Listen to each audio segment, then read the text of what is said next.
Yo la team, j'espère que vous allez bien, que vous passez une excellente journée. On se retrouve en ce jeudi pour analyser la nouvelle journée de Ligue 1 qui a commencé dès demain soir avec Marseille contre la Auxerre pour se terminer dimanche avec le retour du derby entre Lyon et l'AS Saint-Etienne. Ce match, tu pourras le retrouver en exclusivité sur mon canal Telegram. Tu le sais, ici ça va être que des avis.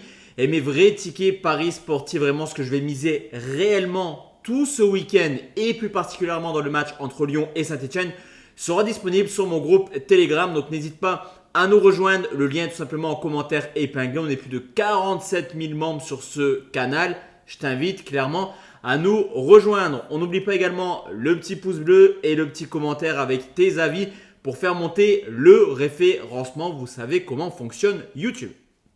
On commence cette vidéo avec Marseille qui reçoit l'AJ Auxerre après la claque subie lors du Classico sur le score de 3-0. Marseille s'est plutôt bien repris en s'imposant 2-1 du côté de Nantes. Et c'est vrai que cette défaite contre Paris, elle fait un petit peu tâche parce qu'avant ça, il y avait eu ce match nul contre Angers, une équipe de Marseille qui nous habitue quand même à performer au Vélodrome depuis maintenant quelques années. Et tout autre résultat qu'une victoire serait quand même assez incompréhensible aux yeux des supporters, surtout que Auxerre reste sur une victoire 4-0 contre Rennes. Mais cette année, on a Auxerre à domicile qui est quasiment intraitable et Auxerre à l'extérieur en plus grosse difficulté, qui a seulement pris un point lors des 5 déplacements et qui encaisse toujours au moins 2 buts. Honnêtement, tout peut se passer dans le monde du football, je suis d'accord avec vous. Mais ne pas voir Marseille s'imposer serait vraiment assez incompréhensible sur ce coup. Donc je vais prendre une victoire des Marseillais et au moins 2 buts dans le match pour faire gonfler la cote à 1,56. Strasbourg qui reçoit Monaco, invaincu à domicile actuellement. Strasbourg fait un début de saison plutôt cohérent, surtout qu'à domicile, ils ont tenu tête à Marseille, mais également à Lens. Donc une équipe de Strasbourg clairement à prendre au sérieux à domicile. Monaco, c'est plutôt pas mal à l'extérieur. C'est l'une des meilleures équipes sur l'année 2024. Cependant, il tourne un peu au ralenti actuellement. Il y a eu 3 matchs de suite sans victoire en Ligue 1. Et également cette victoire du côté de Bologne 1-0 en Ligue des Champions cette semaine qui pourrait quand même fragiliser l'état physique de Monaco. Cependant, comme je te l'ai dit, Monaco à l'extérieur, c'est quand même une valeur sûre sur la dernière année. Mais au vu de la forme de Strasbourg à domicile, on sécurise notre avis. Je prends un nul remboursé si Monaco à 1,86. Honnêtement, sur ce match, je ne vois pas autre chose à vous proposer. Lens contre Nantes avec une moyenne de 1,6 buts cette année. Lens est tout simplement et de loin l'équipe la moins prolifique de Ligue 1. C'est vrai qu'il est très rare de voir des buts du côté de Lens. D'ailleurs, cette statistique-là, elle descend avec les matchs à domicile. On n'a jamais vu 3 buts ou plus depuis le début de saison pour les Lensois. Lens reste également sur 2 contre-performances. Il va falloir s'imposer absolument pour rester dans la course à la Ligue des Champions, car devant ça va très très vite avec Paris, Marseille et Monaco.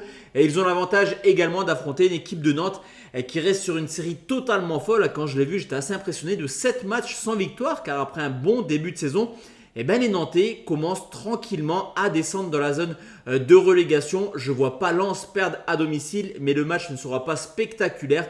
Donc Lens ou nul et moins de 3,5 buts pour une cote à 1,56. Angers contre le Paris Saint-Germain, défait en Ligue des Champions contre l'Atlético Madrid. Du côté de Paris, ça peut tranquillement être le match quand même de la crise, car il tombe juste avant la trêve internationale et après une défaite en Ligue des Champions. Quel sera le moral, quelle sera l'importance que vont donner ce match du côté des joueurs parisiens? Honnêtement, on peut se poser la question quand même sur l'importance de cette rencontre. Cette équipe d'Angers, en plus, elle reste sur une belle série de 4 matchs sans défaite. Et moi, personnellement, je pense quand même qu'Angers peut littéralement embêter les Parisiens. Alors, en termes d'effectifs, je suis totalement d'accord avec vous. Le PSG est 15 fois supérieur à Angers. Mais au vu de ce qu'il s'est passé en Ligue des Champions, je me dis quand même attention au PSG. La contre-performance est possible. Surtout que la cote du PSG est à 1,19. Donc, je vous le dis tout de suite, laissez-la de côté. Et moi, je vais prendre les deux marques à 1,81 parce que le PSG en Ligue 1, ça marque énormément de buts. Il n'y a pas de problème d'efficacité, on va dire. Mais du côté d'Angers, c'est possible de marquer. Donc je vais prendre les deux marques à 1,81. Nice contre le LOSC, duel de prétendants à la Ligue des Champions qui pour l'instant vivent quasiment la même saison. C'est-à-dire que les deux clubs ont joué en Coupe d'Europe cette semaine. Donc ils auront la même fatigue que historiquement les duels entre Nice et Lille sont très serrés. D'ailleurs, il y a eu quand même 5 matchs nuls sur les 10 dernières confrontations. Il y a un léger avantage quand même à Nice sur l'historique. 4 victoires pour Nice, 5 nuls, une seule victoire pour le LOSC. Nice est invaincu à domicile, mais Lille tourne également très très bien actuellement. On l'a vu en Ligue des Champions. On le voit également à l'extérieur. Ce n'était pas forcément le point positif de Lille l'an passé. Mais là, ils sont sur une belle série de 4 matchs en défaite. Ça sent le nul à planer. J'aurais pu vous le proposer en fun. D'ailleurs, je vous le propose pour ceux qui regardent vraiment la vidéo et pas que le tableau. Le match nul, c'est probable. Mais je prends nul ou Lille et moins de 4,5 à 1,65 parce que Nice ou nul et moins de 4,5 est beaucoup moins bien coté. Donc, je préfère me positionner dessus. Le Havre contre Reims après un gros début de saison. Reims reste sur 3 défaites de suite. Et ce qui est plutôt inquiétant, c'est que les 3 défaites ont eu lieu contre des équipes de seconde partie de tableau, en la personne d'Auxerre, Brest et Toulouse. Donc forcément, Reims n'est pas forcément au top de sa forme avant d'aborder ce match quand même capital pour la suite de la saison. Mais à côté de ça, tu as une équipe du Havre qui, ok, reste sur une victoire contre Montpellier, mais on va y revenir tout de suite sur Montpellier-Brest. C'est une équipe de Montpellier qui est complètement au bord du précipice. Avant ça, il y avait une série négative de 6 défaites de suite. Pour moi, le match nul là aussi est fort probable. Par contre, on va sécuriser avec un nul remboursé si Reims 1,74. Je ne vois pas le Havre capable de faire un coup, on va dire.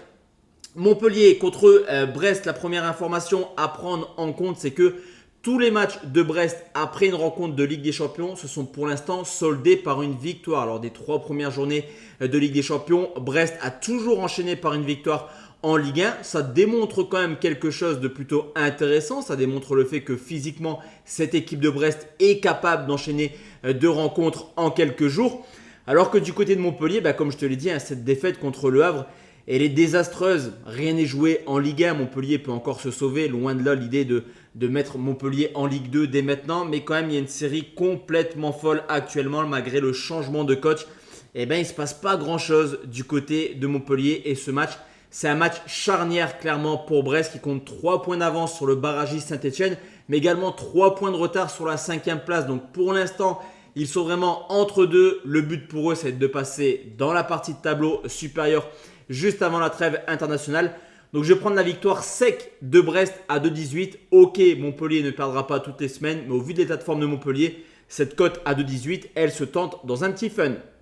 Et enfin, Rennes contre Toulouse, deuxième saison plutôt moyenne pour Rennes qui pourrait en cas de contre-performance perdre son coach, surtout que certaines équipes aiment bien changer le coach avant cette trêve internationale. Ça laisse 15 jours au nouvel entraîneur pour justement préparer quelque chose pour le match suivant. Cette équipe de Rennes, elle est très très décevante depuis le début de saison. À domicile, c'est un peu plus cohérent qu'à l'extérieur. Mais là, même si Toulouse n'est pas la meilleure équipe de Ligue 1, ça reste une équipe qui est plutôt performante actuellement, qui reste sur 2 victoires de suite avec 4 buts marqués et qui aime bien également marquer du côté de Rennes sur les 5 derniers déplacements. Toulouse a toujours marqué. Donc pour moi, c'est les deux marques à 1,69, ça me paraît assez cohérent. Et comme je te l'ai dit, le match entre Lyon et Saint-Étienne sera en exclusivité sur mon groupe Telegram. Donc voici la team, mes avis concernant cette nouvelle journée de Ligue 1. De notre côté, on se retrouve très très bientôt pour parler Première Ligue. Excellente soirée à tous et à toutes. Ciao ciao la team, à bientôt.